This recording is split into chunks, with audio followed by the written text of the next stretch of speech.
away amana tichiri murati tichiri muchigreat tadzoka futi mana so now ndasangana namukoma vandinavo unonzi ani mukoma ndetwa Ishmael ava mukoma anonziti ishu anonzi ishu by 100 so right guys tichingongovhunza and then checking out what a man wants and what a woman wants anditi my expectations atinawo panyaya dzemujolo samukoma monoti inini ndingobvunza mudzi yangu iri simple is okay mudzi wandinawo ndewoti mukoma like these days like my relationship and stuff is one of the talk of the town zvinhu zvekuti vanhu vari kuti mujodho uyanyisa mujodho what but I feel with me pane zvinhu zvisiri kuaddress about my expectations hatisisiri kumita sevanhu two vanenge vasangana kudani so for imimi makamirira the whole gender as a man what a man expectation of a man in a relationship what a man expects from a lady a relationship these days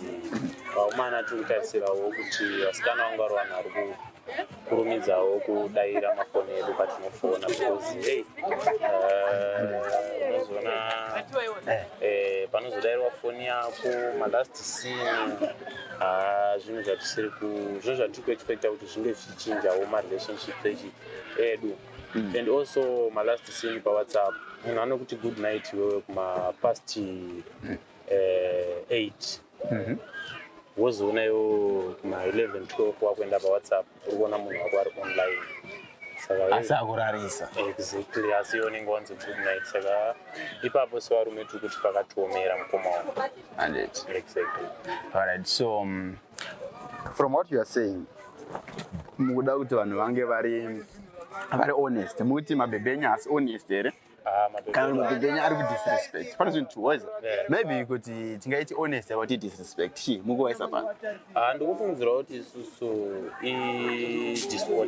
dishonest 1 2 isusuwo wacho majenzi ndikuona kunge tiri kudanana nevanhu vakatikurira paage vanogona kunge vari mayoung handiti but vanhu tiri kudanana nawo especially toti leseni ndiri 24 iye i19 years munhu iyeyeka anenge achitofananidzwa nemunhu akandikurira ne5 years because anenge akuziva kaakuita kana ane knowledge yainayo yatisina isusu saka tiri kuabuswa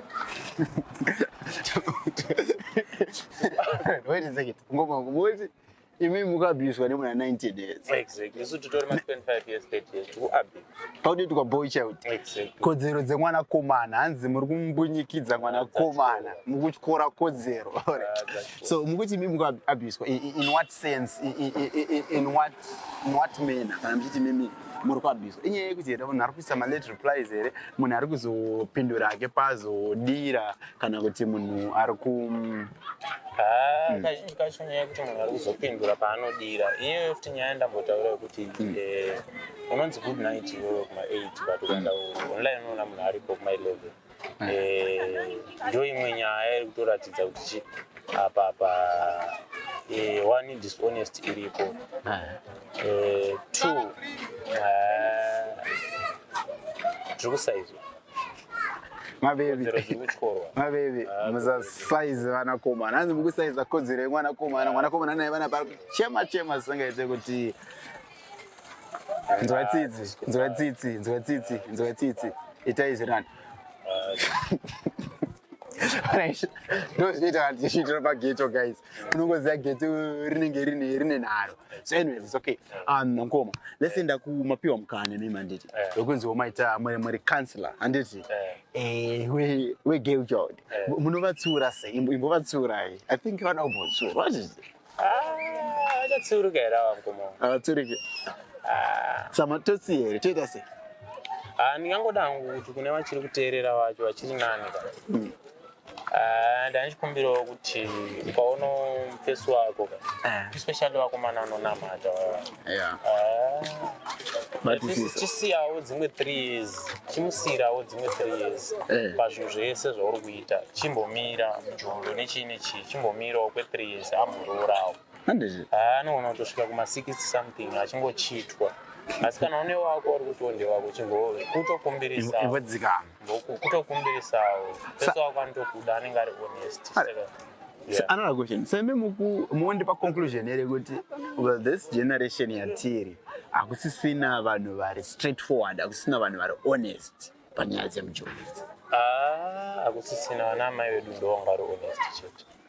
Sechiroti imimi nevanhu venyu imimi munhare nemunhu wenyu mutori hamusitori hakuna honest. Hapana honest. Ndikuona futi kunge chimwe chinhu pakazotanga kuuyawo nyaya dzemamwe matember glass so anoti kana LCD yake yakaibatidza unenge uchiona darkness. Paka-upgrade. Taparara. Temper glass kuti problem. Unakana chaunoona. Aunonge. Saka ukwanisa kutombozvina kuti munhu wako ari honest here kana taita sebhozi information yake yese yakahaidwa Patemper glass. Tember glass. Before tatosvika kuWhatsApp chii. Zero vana vekugaufu vanoti chii. Anzondora vanoti handizive hangu. Alright guys, you hear it kubva kuna Mukoma issue.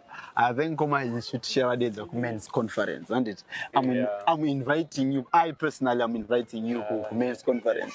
And it mune zvamunogona kubatsira for the boy chat, but also tichakuita speaker ku men's conference. Munovauza tunyanya takamuchitaura, isn't it? Alright, thank you so much Big Boss ni time yenyu and with your input. And it makatikoshi. Yo. Thanks guys for watching and I hope you get edutained but so before you leave please don't forget to like, subscribe and share.